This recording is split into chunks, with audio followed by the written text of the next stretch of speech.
47 August 15 మన దేశానికి స్వాతంత్రం సిద్ధించింది.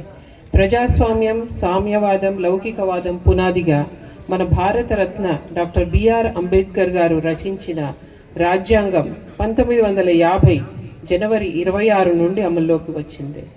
గణతంత్ర దినోత్సవం గొప్ప జాతీయ పండుగ. స్వాతంత్ర సాధన కోసం తమ ప్రాణాలను పణంగా పెట్టి పోరాడిన స్వాతంత్ర సమరయోధులను, త్యాగమూర్తులను, రాజ్యాంగ నిర్మాతలను ఈ సందర్భంగా స్మరించుకుందాం. వారి త్యాగాల ఫలితంగా నేడు గణతంత్ర దినోత్సవ వేడుకలు జరుపుకోవడంతో పాటు పోరాడిన త్యాగధనులందరికీ ఈ సందర్భంగా జోహార్లు అర్పిస్తున్నాను. జిల్లాలో వివిధ శాఖల వారీగా అందిస్తున్న సంక్షేమ పథకాల వివరాలను మీ ముందు ఉంచుతున్నాను. రాష్ట్రంలో ఎక్కడికైనా ఉచితంగా ప్రయాణించే సౌలభ్యం ఈ పథకం ద్వారా లభిస్తోంది. జిల్లాలో ఇప్పటి వరకు 1,99,00,000 మంది మహిళలు ఉచిత రవాణా సౌకర్యాన్ని వినియోగించుకోవడం ద్వారా 50,91,00,000 రూపాయల లబ్ధి పొందారు.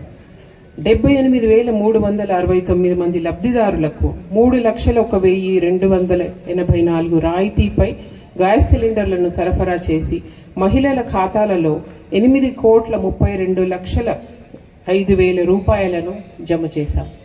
గృహజ్యోతి అర్హులైన లబ్ధిదారులకు ప్రభుత్వం 200 యూనిట్ల విద్యుత్ ఉచితంగా అందిస్తోంది. జిల్లాలో ఇప్పటి వరకు 15,73,148 జీరో బిల్లులు జారీ చేయబడి 1,23,312 కుటుంబాలకు లబ్ధి చేకూరింది. ఈ పథకం కింద ప్రభుత్వం 50,57